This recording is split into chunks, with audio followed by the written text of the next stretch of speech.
Bonjour, aujourd'hui je vous présente cette superbe scène. Nous sommes devant une micro-mosaïque du maître Luigi Moglia qui s'inspire d'un célèbre tableau du Titien.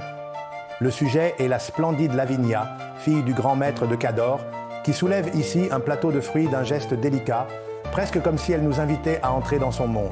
Dans le chef-d'œuvre original de Titien, également connu sous le nom de Jeune fille au plateau de fruits, et même identifié par d'autres comme la mythique Flore, la jeune femme s'impose comme une vision de grâce et de naturel audacieux.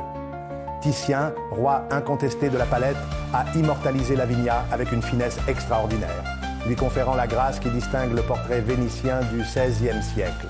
Eh bien, ici, Moglia réussit l'exploit de traduire la magie du Titien en minuscules carreaux de verre, les composant dans une mosaïque si raffinée qu'elle semble peinte, une œuvre incroyable dans laquelle l'éclat doré de la robe somptueuse et la candeur de la peau brillent comme dans une fresque sur cuivre. Regardez ensuite le ciel, le paysage en arrière-plan. Nous sommes transportés dans cette atmosphère suspendue, typique de la grande peinture vénitienne. Et pensons à quel point il est surprenant que cette micro-mosaïque puisse rivaliser avec la vraie peinture. Un défi technique et stylistique que Moglia remporte avec élégance.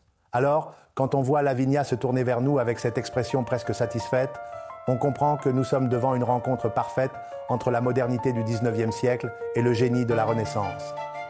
Maintenant, pour comprendre l'importance de Moglia, il suffit de mentionner une autre de ces micro-mosaïques exceptionnelles, une Sibylla, de la même taille vendue aux enchères en 2021 au Royaume-Uni pour seulement 125 000 livres, un chiffre qui aujourd'hui, réévalué, dépasse les 230 000 €.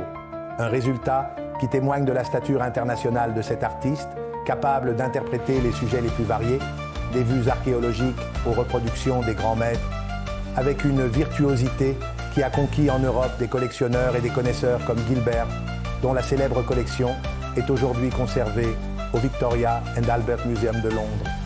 Voici donc la comparaison visuelle obligatoire. Titien domine la toile comme un empereur des couleurs. Moglia devient un artiste superlatif de chefs-d'œuvre miniatures. D'un côté, l'énergie vibrante de la Venise du XVIe siècle, d'autre part, la précision des plus petites mosaïques jamais réalisées, créant un univers de lumière et d'ombre d'une beauté inchangée grâce aux propriétés coloristiques des matériaux utilisés. Deux mondes qui se rencontrent et se reflètent. Si cela ressemble à un miracle qui vous fascine et vous émerveille, eh bien oui, c'est le cas. Cette fusion entre peinture et mosaïque est un dialogue entre des siècles d'art que nous admirons aujourd'hui avec le même émerveillement.